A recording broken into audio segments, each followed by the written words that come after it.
knows what they're doing as far as, whether it's automobile, homeowners, or what have you. Insurance companies expect to keep busy for the next 3 weeks. They're asking everyone to be patient. Most customers are just grateful they have insurance, so they know help is on the way. Yeah, it just helps out because times like this, you have other things you have to do with your money, A lot of people, lights was out, lost a lot of food and stuff like that, so I was just very lucky. And the real good news is that these claims are considered no fault, so your premiums probably won't go up. In Robeson County, Maureen Donahue, 13 Eyewitness News. And if you're still waiting, be sure your agent can contact you. With some phone lines out and people going back to work, agents say it's tough finding some of their customers. The Waccamaw and Little Petey rivers continue to spill over into yards, roads, and homes in Horry County. The National Weather Service expects the Waccamaw River to crest just over 9 feet tomorrow. That's more than 2 feet above flood stage. The Little Petey River at Gallivan's Ferry has crested above flood stage. Fortunately, it's expected to fall. The American Red Cross has set up an emergency shelter for families forced from their homes. Alan Strum will have the river forecast coming up a little later on in the show. Well, the drug unit of the Florence County Sheriff's Office was out with the Department of Public Safety on Interstate 95 today in a series of drug checkpoints. Florence is the midpoint between Miami and New York, making Interstate 95 ideal for drug trafficking. Area law enforcement officials say these checkpoints began 3 years ago. This year, they've had about 12 drug checks, Approximately and 3 it's months proven ago, to be we effective. arrested one subject at the checkpoint who had just committed a homicide in Chicago, and he actually had the murder weapon on him at the time. On that particular day, there was a total of 17 arrests made. In just 2 hours, area law enforcement made 5 arrests. 2 have been for drug possession and 1 confiscated weapon. McLeod Hospital celebrated the grand opening of its guest house, meditation garden, and walkway. The guest house provides a place for families to stay nearby while a loved one is in the hospital across the street, and this is a big comfort for them. Well, it's wonderful. I've never experienced this before. It's very nice, very convenient, and it's very reasonable for me. These bricks on the walkway are donated for a minimum of $50. Funding for the guest house is secured solely by fundraising and donations like these. This is the first phase of the guest house project, which has totaled over $500,000 in donations. Multiple sclerosis is a disease commonly misunderstood. It attacks the central nervous system, often crippling its victims. There is no cure for MS, but over the past few years, great strides have been made in the search for one. John Arnold introduces us to a group of athletes pedaling for the cause. This is a story to cheer for, one of strength, endurance, and for victims of multiple sclerosis like Gregory Crosby, it's a story of hope. When I came down with MS, it knocked me off my feet. But I got myself back together. I said, I got to keep hope alive. Keeping hope alive is what it's all about. That's why Gregory and others with MS are here at North Myrtle Beach High School, cheering on more than 1,200 cyclists finishing the Multiple Sclerosis 150 bike tour. It's a 2-day non-competitive journey, covering 150 miles over the South Carolina countryside.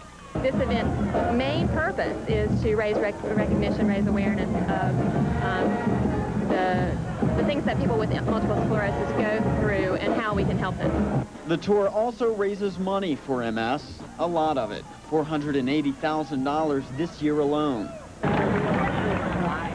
But for cyclists, the ride is about more than money. It's about finding inner strength to overcome physical and mental challenges, not unlike the challenges MS victims face every day in their journey through life. So I've only been riding for 2 months. I got a brother with multiple sclerosis, so it inspired me to get out and ride.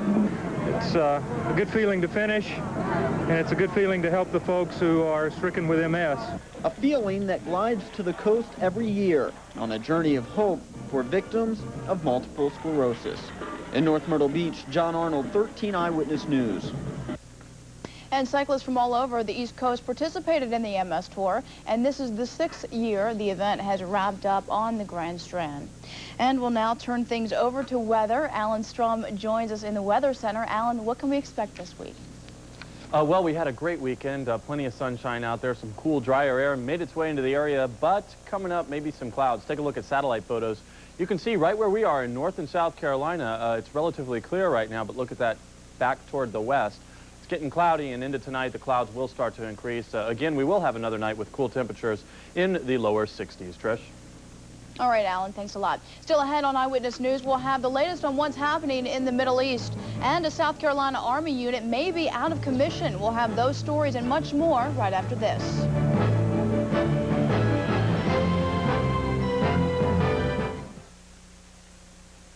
Mr. Food is sponsored by Food Lion, so you can be sure when you use these fine products in your recipes. Ooh, it's so good. Mr. Food, featured on Eyewitness News Day Watch, weekdays at noon on WBTW. More?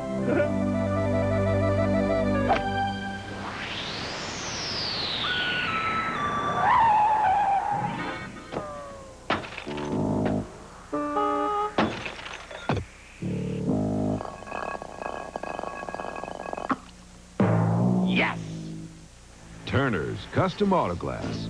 We cover the PD like the dew covers Dixie.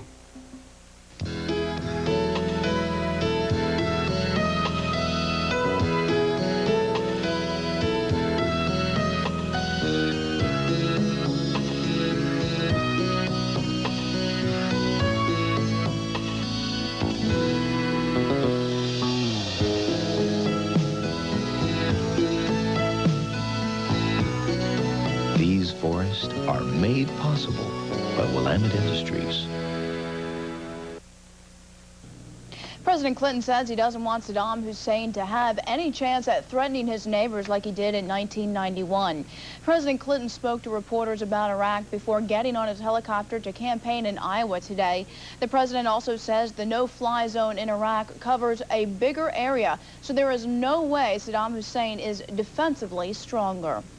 People from all over the Southeast gathered today in Columbia, but their reason for being there isn't exactly a happy one. Susan Lundquist has the story of one Army unit that's now a victim of downsizing.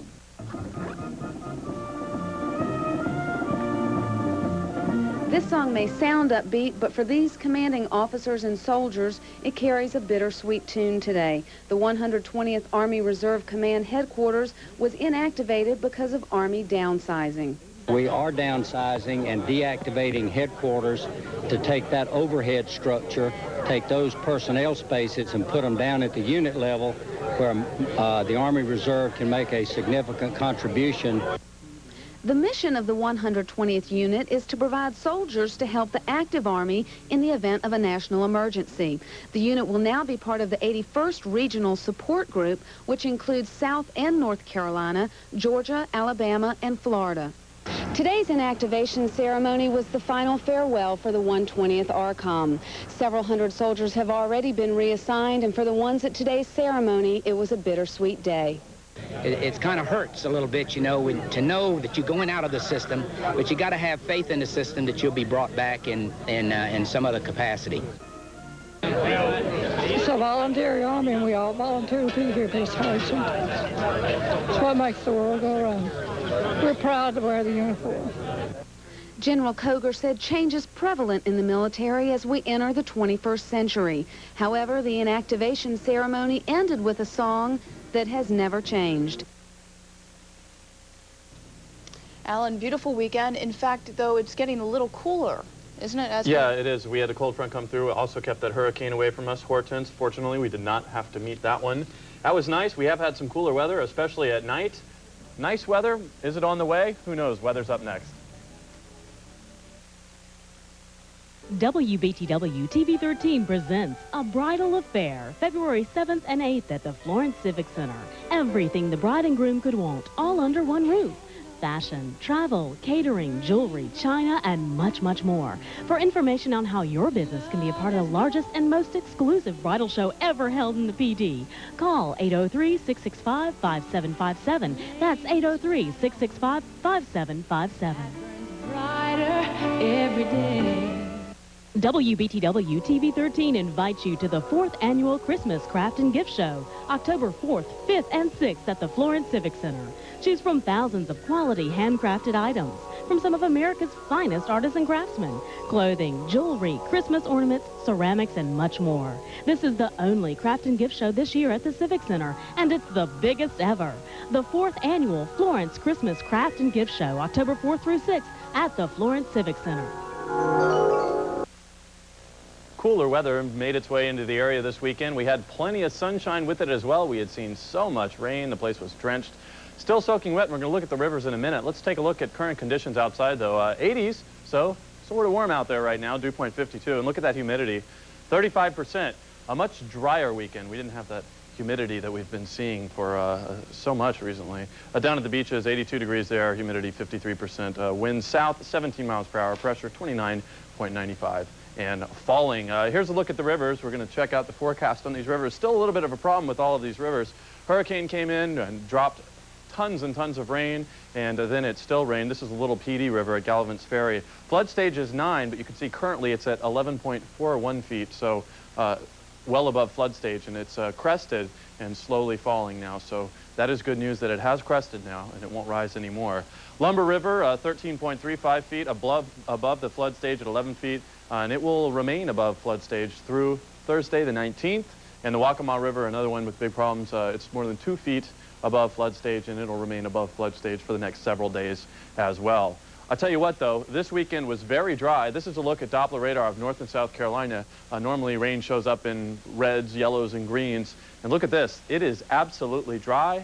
Good news for all of the rivers out there, and just made for a pleasant weekend for a change. You know, we're not worrying about the hurricanes.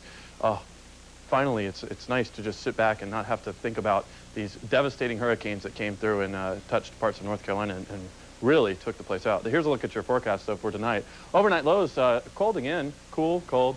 May not be too cold, but 62 degrees in Florence, 62 in Myrtle Beach. Up in Lumberton, overnight low of 60. Clouds are starting to build up today, though, because tomorrow looks like we're going to see mostly cloudy skies out there, and a pretty good chance we're going to see some showers tomorrow. High temperatures still in the 80s, 82 in Florence, 84 in Myrtle Beach, 81 up in Lumberton. And here Monday through Friday, there's your forecast. Looks like Monday, Tuesday, and Wednesday we're going to see some showers. Temperatures in the 80s. In the 80s for the entire week. And then Thursday and Friday looks like we could see some sunshine, some nicer weather then. But you can see tomorrow looks like we will get the rain. Tuesday rain, temperatures right around 82 degrees tomorrow. So. Well, let's hope it doesn't rain too much so the rivers can go back to their normal levels. It shouldn't be too big of a problem for the rivers. They are slowly headed down. Some of them have already crested, and it was some problems, though. Okay, thanks a lot, Alan. Well, sports is next, and Sean Batali will be here with all the day's sports action, including highlights from Week 3 of the NFL. All that and more when we come back. Stay tuned. Hey, Clarence, what are you doing? Just doing my job. Everything is priced to move. Clarence has been pretty busy during your Ford dealer's factory-authorized clearance, and he's offering up to $1,500 cash back on Ford Aerostar and Ford Windstar. Wow! Now that's big savings. That's $1,500 cash back. Plus, Windstar has lots of room for the kids and rear air conditioning at no extra charge. Oh, that's cool. Only at your Carolina Ford dealer's factory-authorized clearance. Hi. Hi. Doesn't it make you feel better knowing that Columbia is more than just a hospital? Sure. That they have so many ways of making you healthy? You know, like making it easier to get your blood pressure or cholesterol checked. It's okay. Nobody's judging you. For the nearest Columbia facility, call 1-800-COLUMBIA. Lots of sports action, right? Yes, it is. Lots of happening today. A little bit left in the race season, and I'll tell you, it's starting to heat up out there. So we'll start on the track today, including today's race. Only 7 races remain on the Winston Cup schedule. With all the points battles still up in the air, every race is an important one. Bobby Labonte started on the pole for the MBNA 500 today. Jimmy Spencer and Wally Dallenbach getting into a bit of a wreckage here. A few other cars go out, but watch this one. This race was a tough one. 14 caution flags came out. Now look at Jimmy Spencer as he goes for the attack on Wally. NASCAR officials got there just in time. He wasn't too happy, but Jeff Gordon was the man today. 17th career win for him. We will have more highlights done at 11. Here's how the top 20 came in. Gordon was followed by Rusty Wallace, Dale Jarrett, Bobby Labonte, who started on the pole, and Mark Martin finished 5th. Rick Mast, Ward Burton, Kyle Petty, Michael Waltrip, and Bobby Hamilton round out the top 10. Jeff Bodine, Bobby Hillen, Lake Speed, John Andretti, and Jeremy Mayfield round out 11 through 15. Dale Earnhardt in 16th, Sterling Marlin, Morgan Shepherd, Mike Skinner, and Kenny Wallace round out the top 20. Winston Cup point totals as of right now. Jeff Gordon leads with 37-23, 77 points behind him. Texas Terry Labonte at 36-46. Dale Jarrett is still in third at 36-26, 97 points back. Dale Earnhardt and Mark Martin round out the top 5. So quite a tight race there. And we're going to skip right now to the NFL. Week 3 in the NFL, and the Panthers have the weekend off. They'll need the extra time to prepare for San Francisco next weekend. Lots of other action going on around the league today. A great early matchup between the Chargers and the Packers today in Green Bay. Not known for their running, Green Bay isn't, but Edgar Bennett will take it around to end as he gets nothing but air there. In for the T-Day, and what do? They fly to Cheese Country. Up into the stands. I think they're going to start having to put chairs up there for those guys. Brett Favre cannot miss. He is on fire this season to Antonio Freeman, who, what else? Into the stands goes Freeman. TD again. San Diego tries to come back. Stan Humphries to Tony Martin for the touchdown, but Humphries trying to rally his troops in good field position, but throws it up to Leroy Butler, who catches it, and he will not be touched. Runs all the way back. Green Bay goes on to win, and they are looking sharp early as they win big, 42-10 over the Chargers. A rematch of last year's playoff game going on in Philadelphia as the Lions travel to Philly. Ricky Waters has had rough waters early in the season, but today he broke out 12-yard TD run, 153 yards rushing for the man on the day. Barry Sanders always has great moves. A TD run here, he was held to 53 yards rushing. Quite surprising. Rodney Peete will hit Chris T. Jones. That's not Christie, that's Chris T. Jones. TD, Philadelphia wins that one, 24-17. Elsewhere around the NFL, New England blanks Arizona, and Houston over Baltimore. Minnesota gets by Chicago, and Cincinnati doubles up New Orleans. Miami over the Jets, and in the third quarter right now, Indianapolis is beating the Cowboys 22-21. In the third as well, Oakland over Jacksonville, Kansas City over Seattle. Still going on, Washington over the Giants, and tonight Tampa Bay will be playing Denver in the night game. Well, we'll stay on the gridiron. What a win it was last night for the Gamecocks. No one knew what to expect from the young USC team, but after a big win over SEC rival Georgia, they're now 2-0. Mario Becerra has more on the Gamecocks' hopeful stepping stone of a victory.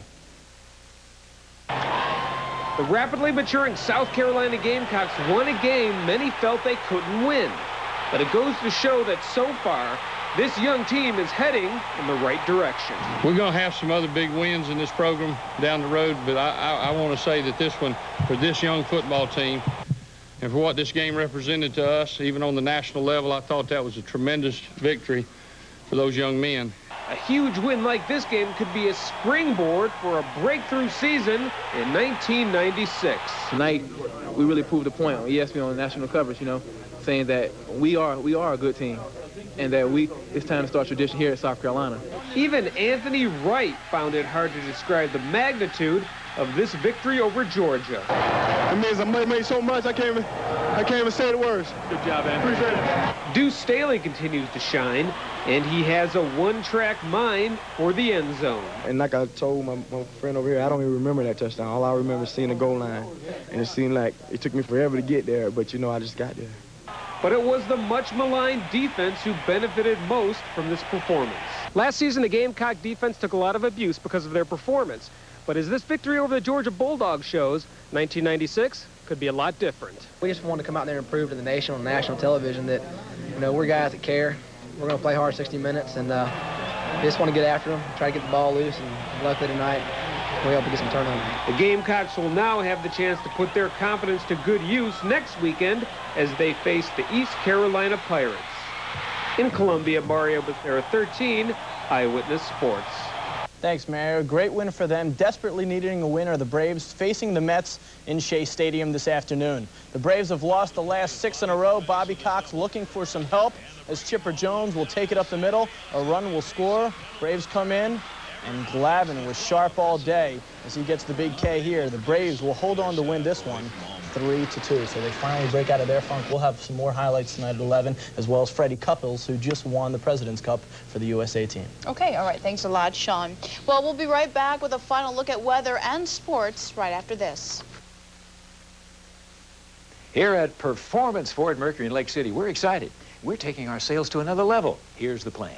We've expanded our inventory so you can find what you want. We have created a new pricing policy. Our goal is to sell every car and truck every day for at least $300 less than the competition for the same exact model. And a lower price means a lower monthly payment. And Performance wants your buying experience to be a pleasant one. 3 great ways to serve you better. So even if you live many miles away, we invite you to Performance Ford Mercury, Highway 52 here in Lake City.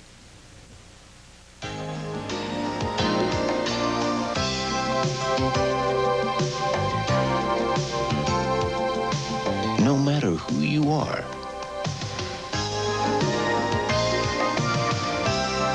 no matter what you do, we're a part of your life. Willamette Industries, making forest products for your family.